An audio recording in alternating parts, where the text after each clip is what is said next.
Ukraine-Russie, qui va gagner la guerre? Telle est la question fatidique. Alors moi, je suis Atlas, je suis pas Nostradamus. Du coup, je suis allé demander directement au directeur de la CIA. Lui-même a averti que l'Ukraine pourrait perdre la guerre contre la Russie d'ici fin 2024 sans renforcement de l'aide militaire des États-Unis et de l'Europe. Également, Donald Trump exhorte l'Europe à se bouger le derrière et à augmenter le soutien financier pour l'Ukraine. Un autre représentant, à savoir Bill Burns, va affirmer l'importance d'une aide militaire accrue pour permettre à l'Ukraine de tenir le coup en 2024.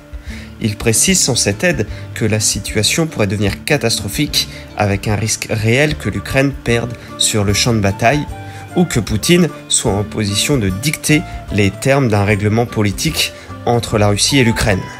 En gros, si on les aide pas, c'est Poutine qui va décider le sort de cette zone géographique, du pays, tout simplement.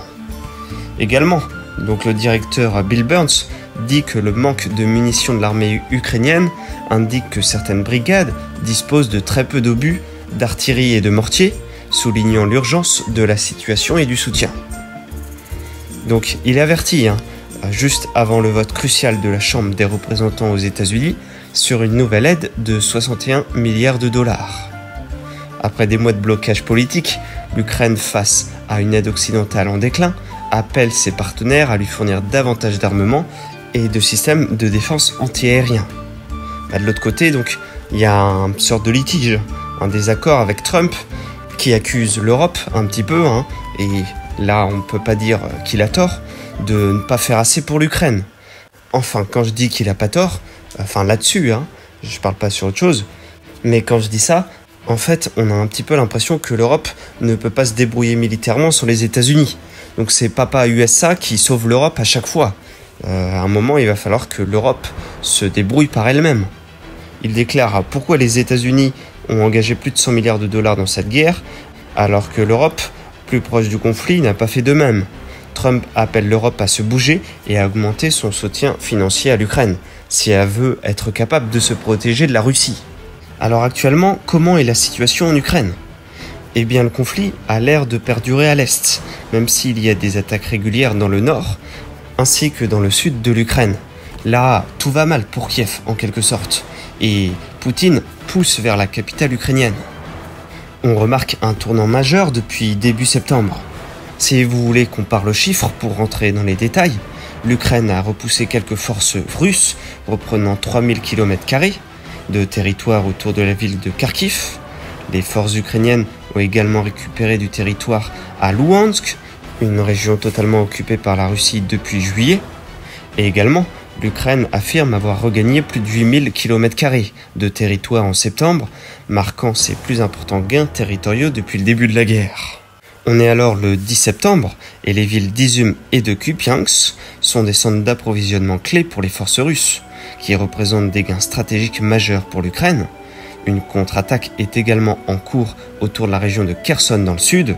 On qualifie que la zone de Kharkiv d'effondrement total des positions russes, le retrait russe étant le revers le plus dramatique depuis le retrait de Kiev en avril. Cependant, on passe à une contre-attaque. L'Empire contre-attaque dans Star Wars, mais là c'est dans le monde réel en fait.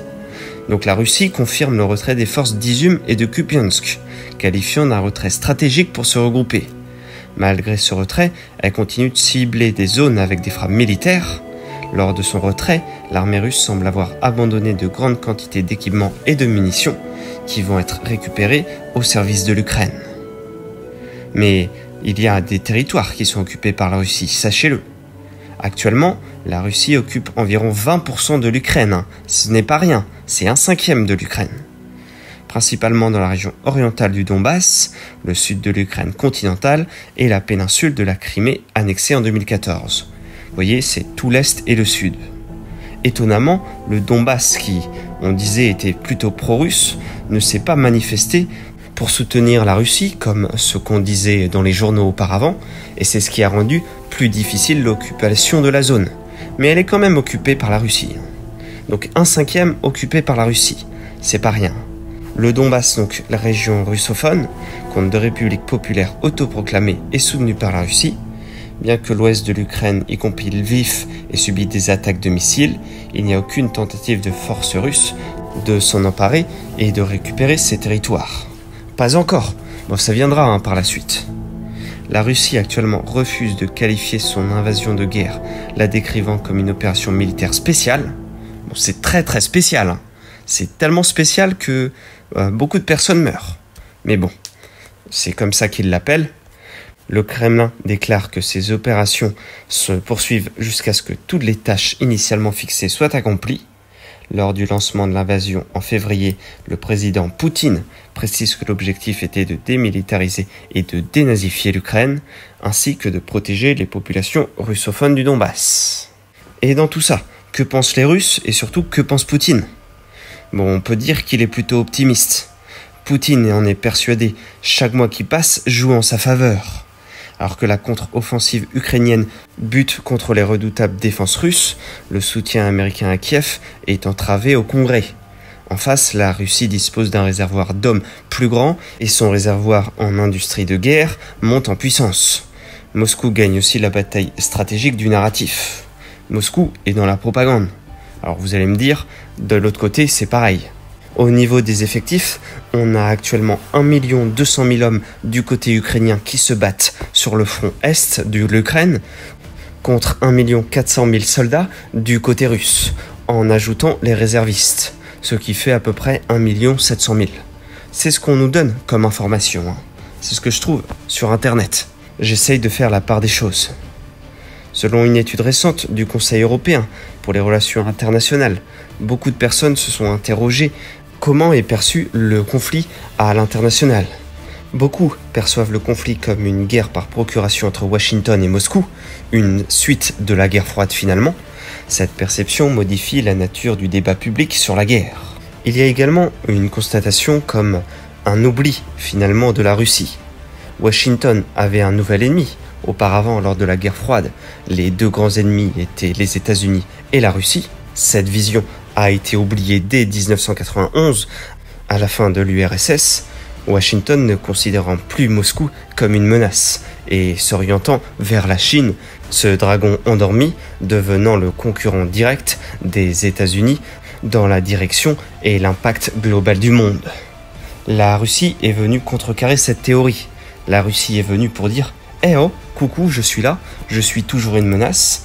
Je suis toujours une puissance qui est à craindre, que ce soit militairement, offensivement, mais également sur les territoires qui m'entourent. L'Europe, elle, n'est pas une menace, apparemment, ni pour la Russie, ni pour l'Amérique, ni pour la Chine. Mais en Europe, l'opinion dominante est que la guerre doit prendre fin rapidement, même si cela implique que l'Ukraine cède quelques terres.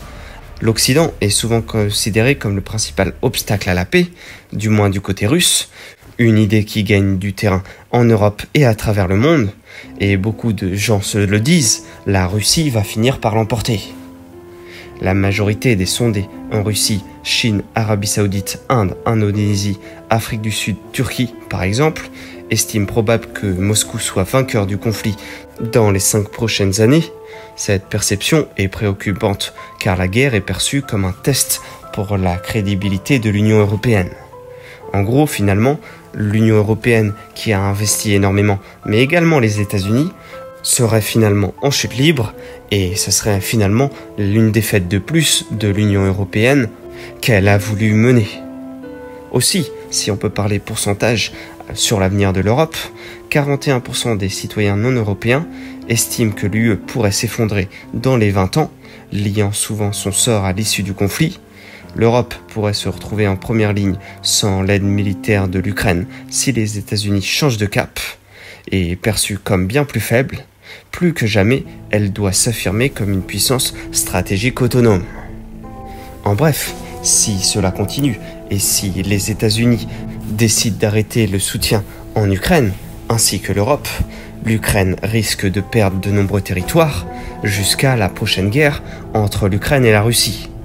Finalement, est-ce qu'il n'est pas plus intéressant de faire une vidéo pour savoir si l'Ukraine va finalement être réannexée dans la Russie au cours des 20 ou des 50 prochaines années?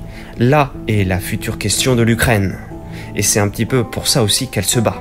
C'est pour ne pas être réannexée dans la Grande Russie. Cette vidéo est à présent terminée. Pensez à l'aimer, à la partager, à la commenter. Vous pouvez me faire un petit don et je vous dis à bientôt pour une nouvelle vidéo de qualité. Salut les amis.